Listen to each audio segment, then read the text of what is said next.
Hello, everybody. Welcome back to another election prediction. In this scenario, we're going to be doing RFK Jr.'s best case scenario in the 2024 election. So currently, I think RFK is polling at about like 11 to 13% in the popular vote in like a three-way scenario. But this scenario assumes that somehow RFK Jr. gets his support up to the 20% to 25% range. Because if he hits like 22% or something, or 20%, then we're actually going to see him win some states. Because that's the margin Ross Perot needed to hit nationwide to actually have a chance in a state like Maine, for example, or do well in states like Utah and Idaho. But we're going to get right into this scenario. RFK's best case scenario. This is not my official prediction. So before you go in the comments saying RFK Jr. is not going to win a single state, I agree with you. I don't think he is. But this scenario just assumes he picks up in support as the election goes on, which I just kind of don't see happening. First, we're just going to do some of the safer states. I just don't see these states getting that competitive here. Texas, no, it's not going to even go close to RFK at all. It's just two Republicans. Same with Florida, maybe Ohio and Iowa. RFK Jr. could peel away support from Trump. I could see that occurring. Let's see here. Even Massachusetts, which I know the Kennedy family name, he'll in his best case scenario would probably get a decent margin out of there, but still not enough to even make it remotely competitive. But let's start off with the first few states where I could think RFK could actually be competitive and maybe even win. And that's starting off with Maine. I think this is the most likely state RFK Jr. could win. Some polls have like the other candidate polling extremely high here in Maine, but there's not been a lot of good polls done in Maine. But overall, this is probably the most friendly RFK Jr. state. Independents usually do pretty well in the state of Maine overall. So I actually see this in his best case scenario where he gets 20% or 25%. Let's just say he gets like 22% of the popular vote. I could see him actually potentially winning the state of Maine.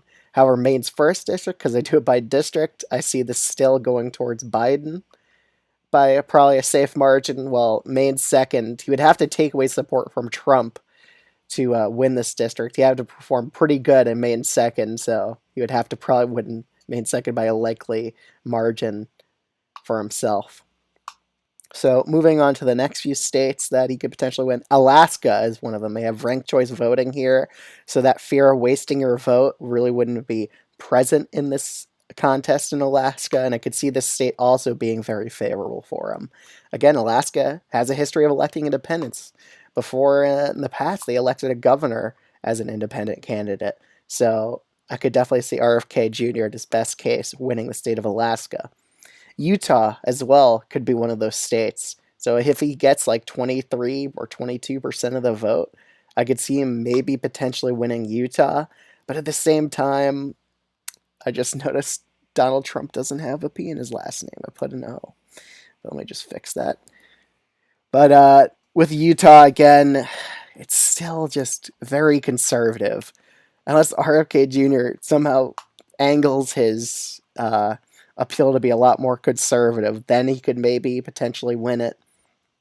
Again, we saw Mick Mullen do here really well. He did really well in the 2022 Senate race. Like, he nearly got it below 10, but that's still a Republican victory. So I even think the best case scenario would probably go lean Republican. RFK Jr.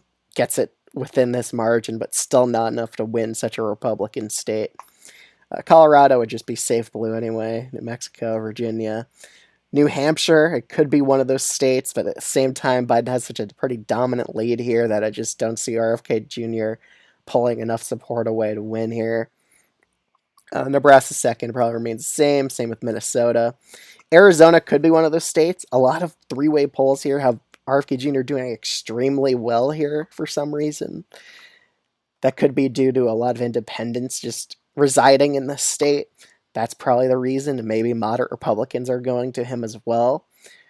But in his best case scenario, where he gets like 23% of the vote or something like that, I could definitely see him peeling away in the state of Arizona, a narrow tilt victory in the state.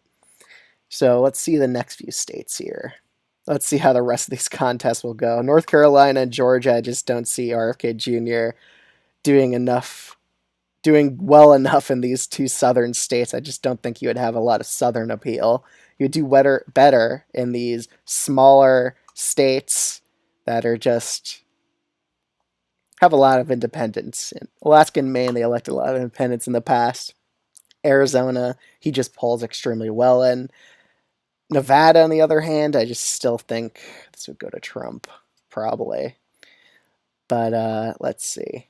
These next few. These Rust Belt states, I see Pennsylvania probably going to Biden here. Well, Wisconsin and Michigan. If RFK Jr.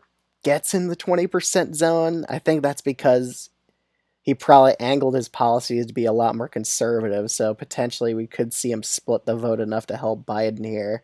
But oh, look at that. No candidate in his best case scenario gets a majority of the electoral votes. But let's see if we flip these two states. Then something like that could happen.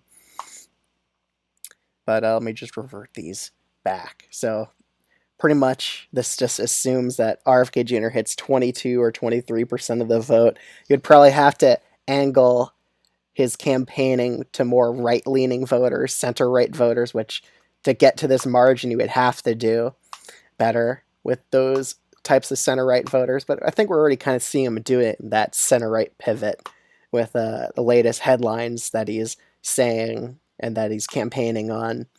But overall, this assumes RFK Jr. gets 23% of the popular vote in his best case scenario, which I doubt happens, but I just wanted to make a video on what it would look like on the map. So he gets 3 states, Alaska, Arizona, and Maine. But any other states he could potentially win? Hypothetically, maybe Nevada, because I did see a couple polls there that actually showed him like doing weirdly well in Nevada, maybe Utah. I just don't see it happening in Iowa and Ohio. They're pretty much backed. They're backing Trump by quite large margins here. I just kind of just don't see that happening either. And I don't think he'll do well in any of these southern states. Maybe Montana, he could get the margin down here. But other than that, I just kind of don't see that happening. So maybe he could get Nevada. But at the same time, I just don't think that's going to happen either. And even if he gets 23% of the popular vote, it's not happening. Well, other than that, if you're new to this channel, I'd highly recommend subscribing, especially if you enjoy political videos like this. And if you want to comment down below what your thoughts are on this video, I always read them and I always respond to them. So let me know. And let me know any video recommendation ideas. I'll be willing to do them. Well, thanks for watching.